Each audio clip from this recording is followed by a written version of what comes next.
Hello everyone, मैं हूं आचार्य कृति। एक बार फिर आपके साथ मौजूद हूं एक नई वीडियो लेकर। इस वीडियो में बात करूंगी आपके साथ चंद्र ग्रहण की, जो कल यानी कि 5 जून को लगने वाला है। साथ ही आपको बताऊंगी कि इस साल यानी कि ईयर 2020 में और कितने ऐसे ग्रहण हैं जो एक्सपेक्टेड हैं। तो बात करते हैं कल यानी कि 5 जून के चंद्र ग्रहण की। अगर चंद्र ग्रहण के टाइमिंग्स की बात करें तो ये 5 जून 11:16 से लेकर रात को 6 जून 2:32 तक रात को रहने वाला है। इस दौरान 12:50 से लेकर 12:55 तक ये चंद्र ग्रहण अपनी चरम सीमा पर रहने वाला है, बिल्कुल पीक पर रहने वाला है। तो अगर बात करें ग्रहण के टाइमिंग्स की तो 5 तारीख को रात 11:15 बजे से लेकर 6 तारीख की रात को 2:30 बजे तक ये ग्रहण रहने वाला है। रात ही रात में ये ग्रहण पूरा हो जाने वाला है। और जैसे कि मैंने आपको टाइमिंग्स बताए, 12:50 से 12:55 तक ये अपनी चरम सीमा पर रहने वाला है। इसी के साथ आपको बताती हूँ, इस साल यानी कि 12 महीने में 6 ग्रहण एक्सपेक्टेड हैं, जिसमें से 4 चंद्र ग्रहण हैं और 2 सूर्य ग्रहण हैं। एक चंद्र ग्रहण जो 10 जनवरी को था वो जा चुका है। दूसरा चंद्र ग्रहण 5 जून यानी कि कल आने वाला है। तीसरा चंद्र ग्रहण 5 जुलाई और चौथा 30 नवंबर को एक्सपेक्टेड है। अगर बात करें सूर्य ग्रहण की तो 21 जून को फर्स्ट सूर्य ग्रहण इस साल का एक्सपेक्टेड है और 14 दिसंबर को दूसरा सूर्य ग्रहण एक्सपेक्टेड है। अब आप देख ही रहे हैं कि इस महीने में यानी कि जून के महीने में एक चंद्र ग्रहण और एक सूर्य ग्रहण लगने वाले हैं। तो ग्रहण के लिहाज से ये महीना बहुत ज़्यादा उथल पुथल वाला और बहुत ज़्यादा अप्स एंड डाउन्स वाला रहने वाला है।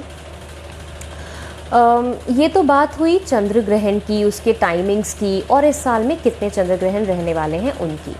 अब मैं अपने उन व्यूअर्स को ये बता दूं कि चंद्र ग्रहण होता क्या है, जो मुझसे बार बार पूछते हैं कि मैम ग्रहण में क्या होता है और ग्रहण को क्यों इतना शुभ माना जाता है। तो मैं आपको ये स्थिति समझा दूं कि चंद्र ग्रहण एक ऐसी स्थिति है जहाँ पर जो चंद्रमा है वो पृथ्वी के बिल्कुल पीछे आ जाता है। जब वो राउंड ले रहा होता है तो पृथ्वी जो है पृथ्वी के बिल्कुल एग्जैक्टली पीछे आ जाता है और पृथ्वी की परछाई पड़ने से चंद्रमा छुप जाता है। तो चंद्रमा दिखाई नहीं देता और किसी भी तरह का ग्रहण यानी कि सूर्य ग्रहण या चंद्र ग्रहण, किसी भी तरह का ग्रहण तभी लगता है जब सूर्य, पृथ्वी और चंद्रमा ये तीनों एक ही सीध में आ जाते हैं, तब ग्रहण बनने की संभावनाएं होती हैं, तब ग्रहण लगता है। और चंद्र ग्रहण जो है ये हमेशा पूर्णमासी पे ही लगता है, जिसको हम फुल मून नाइट कहते हैं। यानी कि जब चंद्रमा अपनी बिल्कुल चरम सीमा पर होता है, तब जब वो एक राउंड पूरा कर लेता है और पृथ्वी के पीछे आता है, तब उसमें ग्रहण लगता है। इसी को ब्लड मून भी कहा जाता है, क्योंकि जब चंद्रमा को ग्रहण लगता है तो शुरू में तो वो थोड़े काले होते हैं, लेकिन जैसे जैसे ग्रहण बढ़ता है वो एकदम ब्लड रेड कलर के हो जाते हैं। इसी के साथ मैं आपको बता दूं कि ग्रहण को ज्योतिष में यानी कि एस्ट्रोलॉजी में बिल्कुल भी अच्छा नहीं माना गया है। बहुत सारे कारण हैं इसके। वो कारण बताने से पहले मैं आपको कुछ चंद्रमा के बारे में बता देती हूँ। चंद्रमा जो है वो हमारी माँ के कारक हैं, हमारे मन के कारक हैं, जल के कारक हैं और हमारे विचारों के कारक हैं। तो जब भी ब्रह्मांड में यानी कि सृष्टि में ग्रहण लगता है तो कहीं ना कहीं हमारी लाइफ के ये जो एस्पेक्ट्स हैं जिनके बारे में मैंने आपसे बात करी, या जो चंद्रमा से रिलेटेड चीज़ें हैं, वो हमारी लाइफ में डिस्टर्ब होने लगती है। यानी कि हमारे मन का चैन, हमारे विचार, हमारी सोच, हमारा मन जो है वो कहीं ना कहीं इफ़ेक्टेड होने लगता है।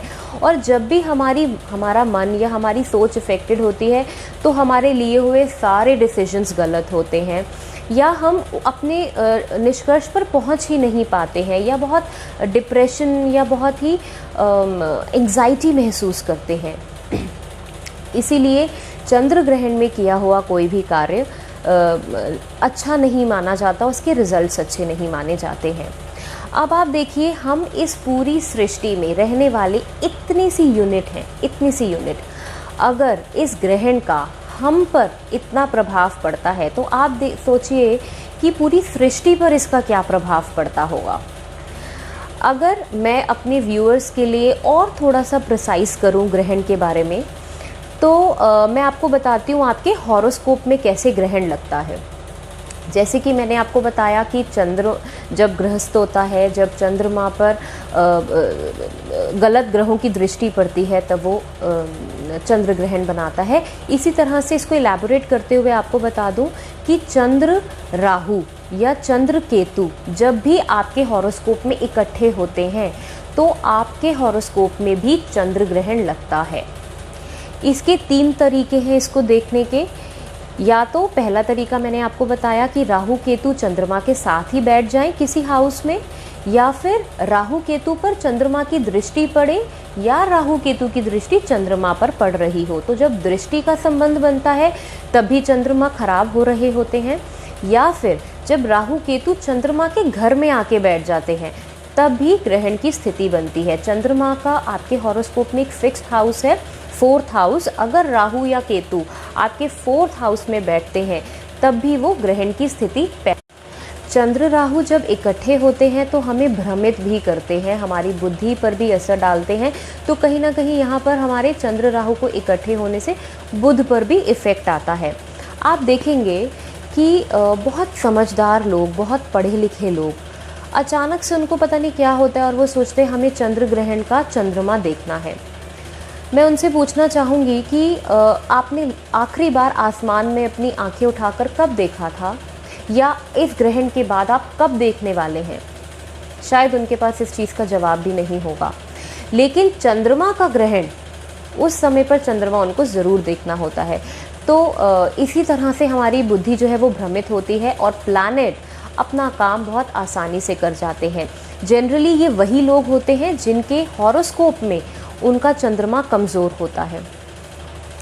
अगर मैं बात करूं इससे पहले वाले चंद्र ग्रहण की, यानी कि 10 जनवरी को जो चंद्र ग्रहण लगा था, अगर मैं उसके बारे में बात करूं तो उस ग्रहण को लेकर बहुत सारे अपवाद थे। किसी ने कहा ये भारत में दिखाई नहीं देगा, किसी ने कहा कि ये तो अर्ध ग्रहण है, किसी ने कहा इसमें सूतक नहीं लगेगा, और आपको पता ही होगा कि उस समय मंदिर भी बंद नहीं हुए थे। अब ये ग्रहण का असर कहें, साल का असर कहें, जिस भी चीज़ का असर कहें, हम 2020 को देख ही रहे हैं कि ये कैसा जा रहा है। तो इसी के लिए मैं अब इस वीडियो के माध्यम से अपने व्यूअर्स को ये रिक्वेस्ट करूँगी कि प्लीज़ आप चंद्रमा का ग्रहण या ग्रहण में इस चंद्रमा को ना देखें। ये आपके लिए बिल्कुल भी अच्छा नहीं रहेगा।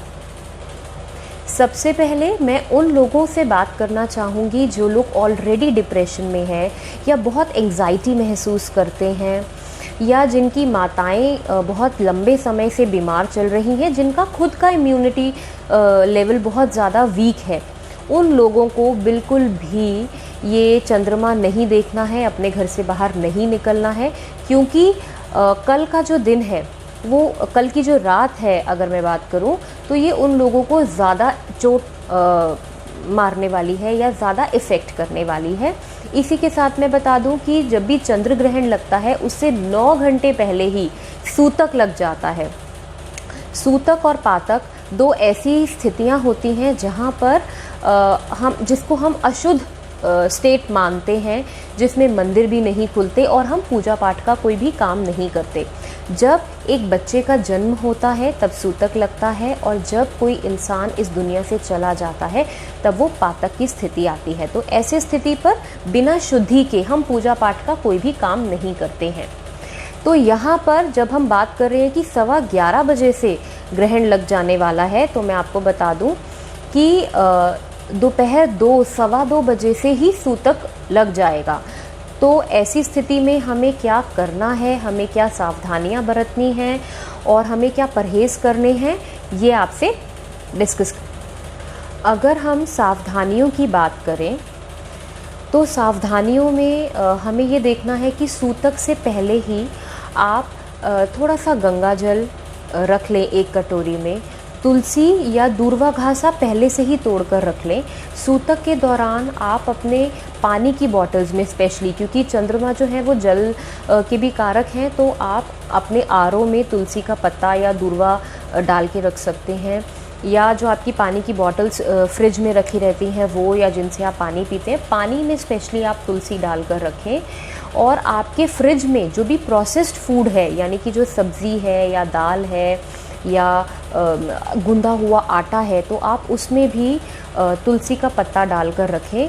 मैं तो वैसे आपसे यही कहूँगी कि अगर रात में लगना है और दोपहर में सूतक शुरू हो रहा है, तो आप अपनी जितनी भी पुरानी सब्जियां हैं या दालें हैं, आप उनको सुबह के टाइम ही ख़त्म कर दें खाकर, और दोबारा ना गूंदें। आटा गूंदा हुआ फ्रिज में ना रखें अगर हो सके तो।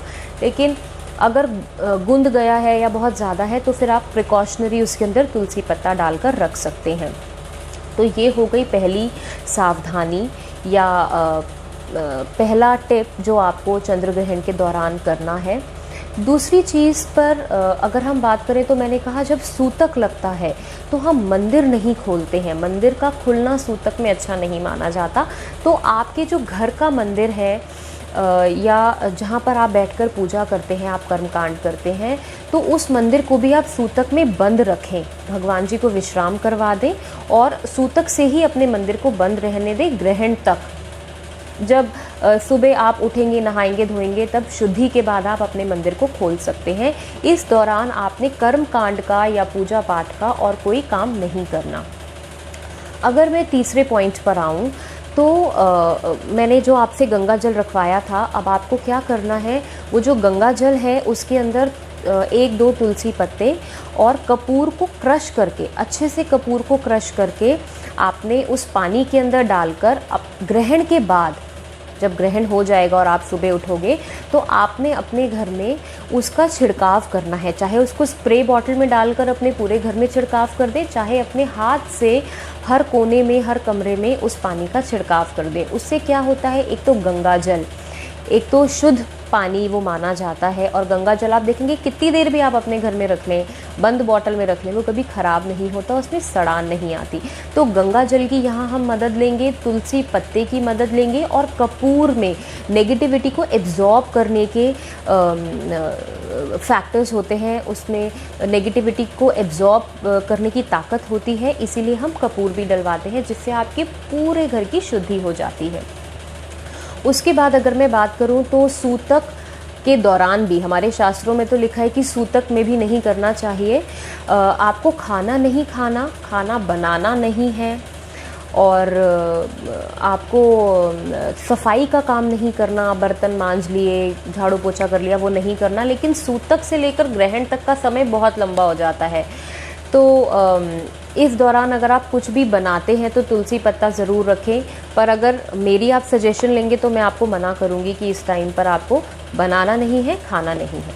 फिर मैं बात करूंगी प्रेग्नेंट लेडीज़ की।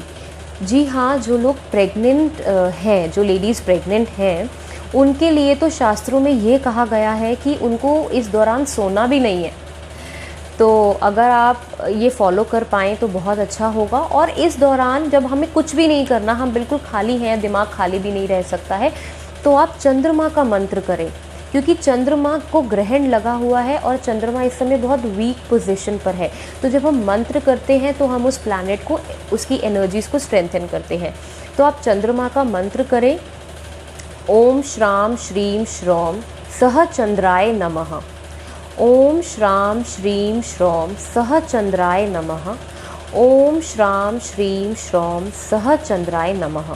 इस मंत्र को आप सूतक लगने से कर सकते हैं और चंद्र ग्रहण तक भी चला सकते हैं। या फिर अगर आपके पास आपके गुरु का मंत्र है तो आप वो कीजिए, उससे आपको बहुत फ़ायदा होगा, क्योंकि गुरु जो हैं वो चंद्रमा के फ्रेंड हैं, और कहीं ना कहीं जब दोस्त मुसीबत में होता है या उसकी एनर्जी लो होती है तो एक अच्छा दोस्त उसको वहाँ से निकालने में काम आता है। तो जो अगर आप गुरु का मंत्र करेंगे वो भी आपके लिए बहुत ज़्यादा इफ़ेक्टिव होने वाला है। अब अगर ग्रहण के बाद की बात करें, आप जब ग्रहण पूरा हो जाता है तो उसके बाद मैं आपको बताऊंगी कि मैं आपसे कहूंगी कि आपको अपनी शुद्धि बहुत इम्पॉर्टेंट है।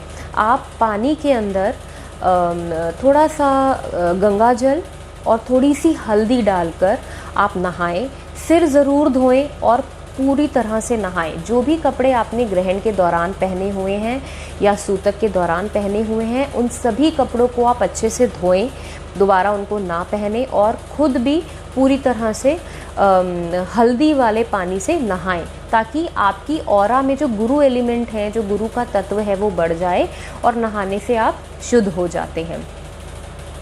फिर इस दौरान ग्रहण के दौरान आपको पॉइंटेड चीज़ जैसे कि चाकू, कटर, सेफ्टी पिन, सिलाई, इन सब चीज़ों का भी उपयोग नहीं करना है।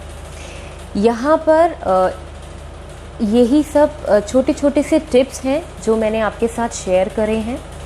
ये सब सावधानियों का आपको ध्यान रखना है। और एक बात और मैं आपको बताऊं कि जब हमने मंदिर को विश्राम करवाया था, हमने भगवान जी को विश्राम करवाया था, तो अब सुबह उठकर खुद नहाकर अपने घर को पूरी तरह से पवित्र कर अब आप अपना मंदिर खोलकर मंदिर में भी उसी गंगा जल कपूर वाले पानी से आप उसको मंदिर को भी शुद्धि करें और उसके बाद ही आप अपने घर में पूजा पाठ करें और अपने घर में कर्मकांड शुरू करें।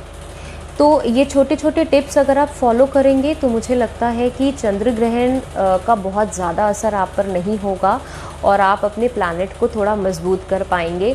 जो स्थिति मैंने आपको हॉरोस्कोप में बताई चंद्र ग्रहण लगने की, अगर वो स्थिति आपके हॉरोस्कोप में भी लग रही है तो आपको बहुत ज़्यादा ध्यान देने की ज़रूरत है। वृश्चिक राशि में ये ग्रहण है तो वृश्चिक राशि वालों पे थोड़ा सा तो असर आएगा, लेकिन मुझे लगता है अगर आप ये टिप्स फॉलो करते हैं ग्रहण के बाद और ग्रहण के दौरान तो आपको काफ़ी हेल्प मिलेगी। अभी क्योंकि ये चंद्र ग्रहण जो है ये कल लगने वाला है और कल भी रात को 11:15 बजे लगने वाला है, तो अगर आपको ग्रहण से रिलेटेड और कोई भी जानकारी चाहिए हो या आपको और कुछ भी पूछना हो तो आप मुझे कमेंट बॉक्स में कमेंट कर सकते हैं। इसी के साथ मैं इस वीडियो को ख़त्म करती हूँ। आप मेरे साथ बने रहें। मेरी अगली वीडियो भी बहुत जल्द आने वाली है सूर्य ग्रहण को लेकर, तो आप मेरे साथ बने रहें। तब तक के लिए अपना ध्यान रखें, घर में रहें, सेफ रहें, स्वस्थ रहें। Thank you and take care.